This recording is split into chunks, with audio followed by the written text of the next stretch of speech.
Merci d'être branchés sur votre chaîne Cloto TV. Mesdames, Messieurs, bonjour. Voici les titres du journal. Le Fonds mondial des Nations Unies pour l'alimentation et l'agriculture, FAO, a organisé à Kpalimé une activité. L'ONG Radi a bénéficié de matériel de l'organisation Afrique 70. Ouverture de la 4e session budgétaire de la commune Cloto 1 ce 22 décembre 2020. La commune de Cloto 1 a vu l'ouverture d'une nouvelle structure d'hébergement Hôtel Wezo. Bienvenue à cette nouvelle édition. En collaboration avec le Forest and Farm Facility et la GIZ, le Fonds des Nations Unies pour l'alimentation et l'agriculture, FAO, a organisé un atelier sur le mécanisme forêt et paysan, suivi d'une mini-foire des coopératives 3F FAO. Une activité qui a été lancée officiellement par le préfet de Cloto, Kokou Bertin Hassan. Reportage Yves Moïse, Fidèle Thomas, commentaire d'Ifa Azanli.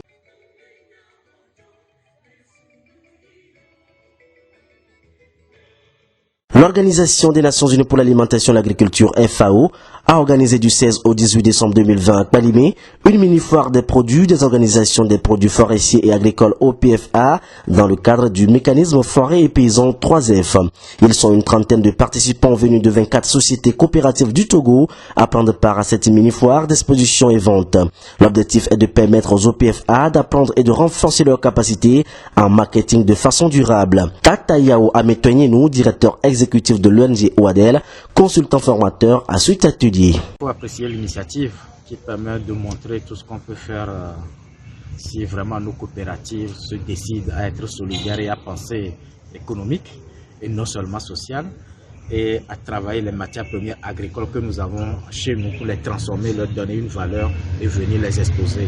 Moi j'ai été émerveillé malgré que ça fait 15 ans que OADEL travaille dans la promotion de la consommation des produits alimentaires locaux togolais. J'ai été étonné de découvrir de nouveaux produits ici qu'on peut faire à base de cacao et à base des résidus aussi, de tout ce qui compose le cacao. Et vraiment c'est émerveillant et il faut encourager vraiment le génie togolais. Il faut que les producteurs eux-mêmes prennent conscience que nous avons des valeurs chez nous et qu'ils ne tiennent qu'à nous de les transformer, de les valoriser. D'avoir confiance en ce qu'on fait et de se dire que demain, ce que nous faisons aujourd'hui peut se retrouver sur le marché et devenir un véritable produit qui peut être consommé à grande échelle. Si on n'y croit pas, on n'y arrivera pas. Cette mini-foire est dénommée Foire des coopératives 3F FAO et couplée d'un atelier de suivi et apprentissage 3F 2020. L'entreprise Choco Togo a été invitée à cet atelier pour partager ses expériences dans le domaine du marketing et l'amélioration de la visibilité des produits transformés avec l'ensemble des OPFA bénéficiaires dans la promotion de leurs produits. Les précisions avec Eric Agbokou, directeur général de l'entreprise Choco Togo. Vous êtes sur l'aire de la foire FAO FFF. Cette foire-là est une initiative que Choco Togo est en train de piloter dans le projet de la FAO pour donner l'opportunité aux coopératives ou bien aux organisations paysannes, forestières et agricoles. Ils ont appris comment fabriquer, comment transformer les produits agro-forestiers et agricoles de leur milieu. Mais une problématique, c'est l'accès au marché. Donc Choco Togo a été sollicité en tant que consultant au niveau de la FAO pour pouvoir aider ces coopératives à l'exemple de Choco Togo, comment Choco Togo étant une coopérative mais a excellé, d'aider aussi les autres, de leur montrer la voie, de les former, de les coacher pour qu'eux aussi puissent avoir accès au marché. Donc dans ce cadre-là, nous avons jusqu'à plus de 22 coopératives qui sont représentées, venues de 4 régions du Togo, et avec au moins 6 filières, à savoir le manioc, le l'igname, néré, la tomate, nous avons aussi le cacao, nous avons la karité, nous avons aussi le miel et l'arachide, soja. Donc ça fait déjà 7 filières qui sont représentées ici. Pour nous, pendant ces 3 jours, nous voulons donner l'opportunité. C'est un cadre qui a été ouvert pour que premièrement ces organisations paysannes puissent être exposées à la loi du marché, apprendre à vendre, ça c'est un, recevoir des critiques de leurs produits, pour que la prochaine année, à la même période ici, qu'ils viennent avec des produits très améliorés. Et la deuxième chose, qu'ils vont voir aussi de chez les autres, ce que les autres font, et apprendre des autres. Et aussi se communiquer les informations. Si certains ont des problèmes d'emballage, qu'ils peuvent vous demander les autres pour voir où est-ce qu'eux ils le font et comment ils le font. Et ils vont apprendre cela. C'est des grandes entreprises qui sont en train de naître et qu'on doit encourager, qu'on doit accompagner pour qu'elles deviennent vraiment des entreprises qui créent de la richesse, qui transforment d'abord, apportent une valeur ajoutée aux produits locaux du milieu, qui créent de la richesse, qui créent de l'emploi. Et au même moment, nous voulons voir le Togo compétir sur le marché international, sur le marché régional avec ses produits et surtout que à la suite de cette foire, les produits qui seront, nous allons encore travailler un peu sur l'amélioration et nous allons créer un site internet qui serait la foire virtuelle qui continuera pour que chaque produit soit visible et que les gens puissent les contacter et commander. À l'issue de cet atelier, les produits des OPFA ont été exposés. Une plateforme virtuelle est créée à travers un site web pour la promotion permanente des produits des OPFA. Des partenariats pour la distribution et la vente de leurs produits sont noués et les clients fidélisés. Écoutons les impressions de Angèle Missi, une participante à cette mini-foire. Ils sont venus nous former dans beaucoup de domaines. Comment donner la qualité à nos produits, comment amener le client à aimer nos propres produits locaux, nous a amené à améliorer la façon dont nous emballons nos produits et avec ça au moins ça peut aller à l'extérieur. Nous voulons maintenant le marché. C'est vrai, nous produisons, nous transformons, mais il manque le marché. Quelle stratégie adopter pour amener le Togolais à consommer ses propres produits et à valoriser ce paysan-là qui est dans un coin, qui ne se voit pas en train de faire un effort louable. Puis ceux-ci sont produits, se retrouvent aujourd'hui sur le marché, dans un supermarché. C'est comme il a contribué à quelque chose dans son pays. Donc c'est ce que nous voulons maintenant. Soulignons que cet atelier a également reçu l'appui financier technique de la GIZ. La commune de Kloto 1 a lancé ce mardi 22 décembre 2020 sa 4e session budgétaire ordinaire de l'année. Cette session a pour objectif de faire le bilan financier annuel du budget prédéfini. Un budget qui a subi l'impact du Covid-19 se verra non équilibré en recettes et en dépenses. Suivant l'intervention du maire de la commune de Kloto 1, M. Winnie Dogbache, à l'ouverture de cette 4e session. Comme vous le savez, nous avions vécu une année très difficile liée à la pandémie de Covid. Résultat du fait que notre budget 2020 n'a pas pu être exécuté. Cependant, les grandes lignes, notamment les investissements venus de nos partenaires extérieurs, nous ont permis de recevoir 300 matelas et lits médicalisés afin de doter tous les centres de santé de notre commune. Nous avions pu également aider nos communes sœurs de Agou, Daï et Kwélé. Des équipements pour les handicapés, les matériels médicaux et les matériels du bureau nous ont permis de doter les personnes en handicap dans notre commune et l'hôpital central de la région. Les grands travaux ont été lancés. Je voulais ici, à votre nom, et à nous tous dire un sincère merci au chef de l'État pour toutes les faveurs dont il nous comble dans le cadre des grands travaux de notre commune. Je veux citer ici les écoles de Dogbe, Sevenokopé, le grand marché du château, avec 12 entreprises en construction par le PAPV, les 16 rues de Palimé, le grand canal de Texaco au monument aux morts pour régler définitivement le problème d'inondation dans notre commune. Qu'il reçoit ici les remerciements de toute la région. La préfecture vient de recevoir des centaines de poteaux électriques ce qui permettra donc à la commune de Kloto 1 de doter au moins plusieurs villages de notre commune.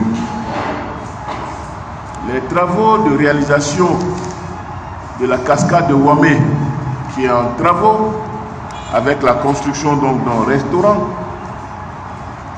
afin de respecter un peu les cahiers des charges qui doivent faire de notre commune l'une des premières destinations touristiques du Togo. Permettez-moi de vous dresser la projection de notre budget 2021 qui s'élèvera donc à 525 millions d'euros francs. Nous comptons sur la participation de nous tous afin d'atteindre notre objectif. C'est aussi l'occasion de faire connaître à la population l'évaluation annuelle qui est faite par rapport au budget et de faire une projection adéquate pour l'année prochaine. Plusieurs d'autres points seront abordés au cours de cette session prévue pour une durée de 15 jours. L'Organisation internationale Afrique 70 a fait don d'équipements roulants et de matériel informatique à l'ONG RADI dans le cadre de la mise en œuvre des engagements pris dans leurs accords de partenariat. Ce don a été réceptionné par le directeur exécutif de l'ONG RADI, M. Konou Siméon, ce samedi 19 décembre 2020 à leur siège. Reportage Yves Moïse, commentaire d'Ufa Azan. L'ONG internationale Afrique 70 vient de réitérer son engagement à accompagner les efforts du Togo en général et de la région des plateaux en particulier à travers l'ONG RADI dans la prise en charge des problèmes d'accès à l'eau potable, à l'assainissement et à la santé dans la région des plateaux. Samedi 19 décembre 2020, l'ONG Afrique 70 a offert du matériel informatique, notamment un ordinateur, une imprimante et une vidéoprojecteur et des équipements roulants, entre autres 2 motos tout-terrain lors d'un voyage de travail et de suivi des différents projets qu'a effectué une délégation spéciale de la dite organisation. Le don est estimé à plus de 2 millions de francs CFA. Il s'agit à travers ce geste pour Afrique 70 de rendre visite à ses différents partenaires locaux, d'apprécier l'évolution des projets et de remercier la population pour leur collaboration. La délégation avec à sa tête Hubert Willemin, président de l'ONG Afrique 70, a également profité de l'occasion pour renouveler son engagement aux côtés de leurs partenaires pour de nouvelles aventures. Hubert Willemin, président de l'ONG internationale Afrique 70. De notre action sur la région des plateaux, il est large, puisque depuis 8 ans avec l'ONG RADI, nous essayons de faire des opérations d'accès à l'eau potable dans des villages qui sont enclavés depuis 8 ans avec l'ONG RADI. Et ce partenaire institutionnel maintenant, puisqu'on a un contrat qui nous lie ensemble de partenariat, nous a permis bien sûr de faire toutes les formations qui accompagnent nos ouvrages. Donc c'est l'ONG RADI qui le fait. Alors Afrique 70, c'est à peu près, depuis qu'on est là, c'est une vingtaine de nouveaux forages, c'est une dizaine de réhabilitations de forages, c'est une douzaine de blocs de latrines qui sont déjà réalisés. Et tout ça, il y a des actions d'accompagnement qui pour nous sont indissociables avec le travail que l'on mène. Donc l'ONG RADI fait tout à fait bien ces formations et on s'est aperçu qu'effectivement il fallait à un moment donné renforcer ses compétences. Généralement on prend en charge que le travail qu'ils font et on s'aperçoit quand même qu'ils n'ont pas les moyens eux-mêmes de renforcer leurs capacités, leurs compétences. Donc il faut aussi les mettre en situation de pouvoir évoluer et être un petit peu plus performants sur la durée du partenariat. C'est une opération qu'on pourrait éventuellement renouveler dans quelques années si on est toujours présent sur le Togo. Le directeur de l'ONG RADI, bénéficiaire de ce don, a souligné que c'est un réel plaisir pour lui de réceptionner cet important lot de consommables et d'équipements d'Afrique 70. Cette remise traduit la volonté de leurs partenaires à accompagner leur structure dans la mise en œuvre des engagements pris dans leur accord de partenariat. Suivant les propos de Siméon Yao Konou, directeur exécutif de l'ONG RADI, à la suite de cette remise de dons. Je veux remercier le partenaire Afrique 70. Ça fait 8 ans de collaboration avec Afrique 70 dans le domaine eau potable, assainissement. Et donc nous avons travaillé dans les préfectures de Logou, Rabo, Agou et actuellement nous travaillons dans la préfecture Amou avec Afrique 70, toujours dans le domaine de l'eau potable et assainissement avec les villages reculés. je peux caractériser ce partenariat comme un partenariat très constructif qui prend en compte les besoins réels des populations à la base. Parce que l'eau étant source de vie, notre partenaire a tout fait pour que les villages reculés qui n'ont pas d'eau puissent avoir de l'eau potable et résoudre leurs problèmes d'assainissement à travers la construction de latrines éco-sang et aussi la stratégie ATPC, assainissement total piloté par les populations communautaires. Et à un moment donné, nous avons fait une demande de renforcement institutionnel. C'est ce qui a conduit à équiper l'ONG RADI avec 2 motos, un ordinateur, une imprimante, un vidéoprojecteur et avec l'appui financier d'Afrique 70 et la Guilde et la valorisation de la contribution de radio au niveau local, nous avons pu mener des actions de riposte contre Covid-19 à travers le projet Barrons la route à Covid-19 dans la commune de Palimé. Il y a une forte participation de la population. Et nous allons les former sur la gestion de points d'eau potable et aussi former les comités de gestion des latrines afin qu'eux-mêmes puissent gérer de façon durable ces ouvrages dont ils sont bénéficiaires. Donc nous travaillons en même temps avec les autorités locales pour la participation des femmes à la gouvernance locale, à la prise de décision à l'échelle locale. Les différents acteurs ont à la suite de cette action effectué une séance de travail et d'échange sur la suite du cahier de charge de leur partenariat. On notait aux côtés du directeur exécutif de l'ONG RADI à cette activité, outre ses collaborateurs, le vice-président Kokou Dake et la chargée de communication Georgette Agbeka. La famille du secteur hôtelier vient de s'agrandir dans la commune Cloto 1. Un nouvel hôtel vient d'ouvrir ses portes à Palimé, à 120 km au nord-ouest de la capitale Lomé. Il s'agit du nouvel hôtel Wezo. La cérémonie d'inauguration a eu lieu ce samedi 19 décembre 2020 par le promoteur Viagbo AGT en présence de plusieurs autorités. Reportage Grand Cloto TV. Pour ta plus grande gloire, toi qui es vivant pour les siècles des siècles. Amen. La société ACI Transport Togo a procédé le samedi 19 décembre 2020 à l'inauguration officielle de l'hôtel Ouezon à Kpalimé. La belle ville touristique de Kpalimé se dote ainsi d'un nouvel établissement hôtelier de classe internationale capable d'accueillir des invités de marque. Cet chef-d'œuvre est réalisé par la volonté du consortium familial AGT qui a mis les grands moyens pour séduire les partenaires qui voyaient tout aussi grand que lui. En tout, des mois de travaux, des centaines d'ouvriers engagés. Aujourd'hui, un hôtel de classe Ouezon Hôtel de Kpalimé est opérationnel avec 24 chambres et suites toutes climatisées donnant une vue impressionnante sur les montagnes, un restaurant de spécialité gastronomique africaine et occidentale, un bar et une salle de réunion d'une capacité de 50 personnes. Charles Adjeté, directeur des transports d'ACI Togo.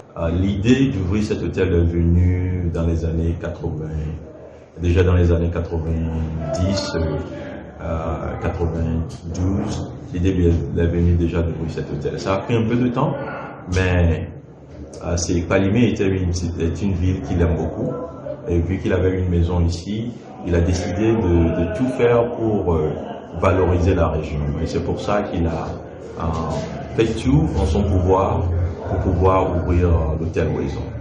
Et pour contribuer à l'emploi des jeunes, valoriser la région. Et puis, on sait déjà que Palimé est une ville, la plus grande ville touristique du Togo. Et valoriser cette région, donner de la vie et continuer l'œuvre que beaucoup de gens ont déjà fait ici avec beaucoup d'hôtels qui sont dans la région. Mais l'hôtel Ouezon veut aussi ajouter un plus et ouvrir la voie aux jeunes de la région et pour qu'ils aient des emplois quelque part ou appeler leur lieu de travail et valoriser leur métier. C'est Ouezon, welcome. Beaucoup de gens le disent dans plusieurs langages. Wezon, quand on te dit Wezon, c'est quelque chose d'amical, de chaleureux, de calme. Et c'est ce que l'hôtel Wezon va essayer de faire. On va créer un milieu très élégant, un milieu chaleureux, un milieu prestigieux pour les gens de venir passer leurs vacances et passer leurs loisirs dans la région. Ouais. La différence pour nous, c'est comment notre gérant, M. Claude Aziabou, et son formidable équipe va traiter les clients qui viendront à Hôtel Wezon. Le Joyeux Wezon Hôtel est situé sur la nationale numéro 5 en face du lycée d'Okpodi. On note la présence à cette cérémonie d'inauguration les autorités politiques, administratives, traditionnelles, religieuses, mais aussi la famille, les amis et le nouveau personnel du dit hôtel. Je vous propose de suivre les impressions de quelques participants à cette manifestation. Le frère est vieux.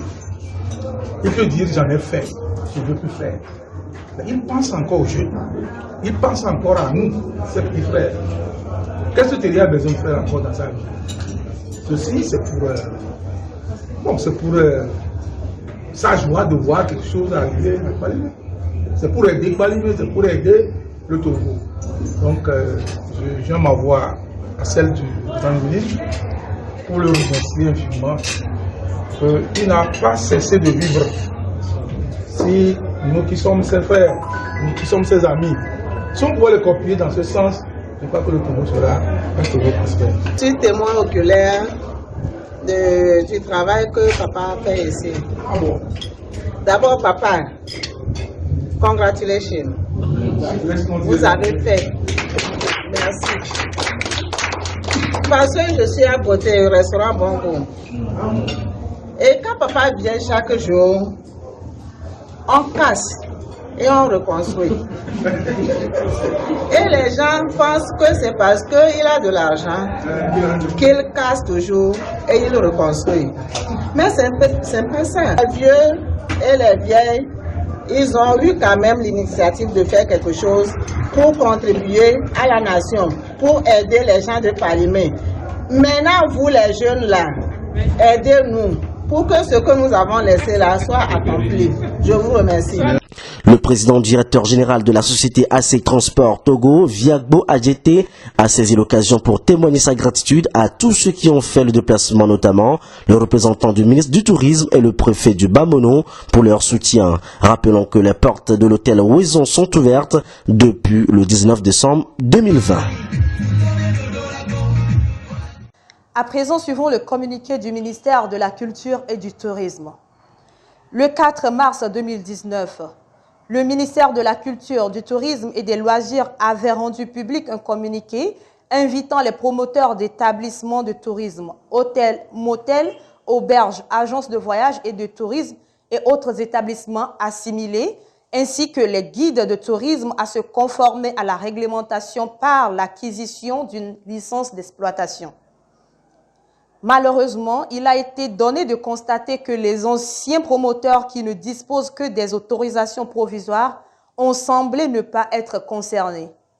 Le ministre de la Culture et du Tourisme rappelle une dernière fois aux 10 promoteurs et guides de prendre contact avec ses services techniques, en l'occurrence la Commission nationale d'agrément et de classement des établissements de tourisme, CNACET, sise au Grand Marché de Lomé, à Tikodi, à côté de la librairie Star, route d'Anéhot, téléphone 22 21 58 49 90 19 90 30 91 19 09 65 pour le retrait des formulaires de demande de licence d'exploitation.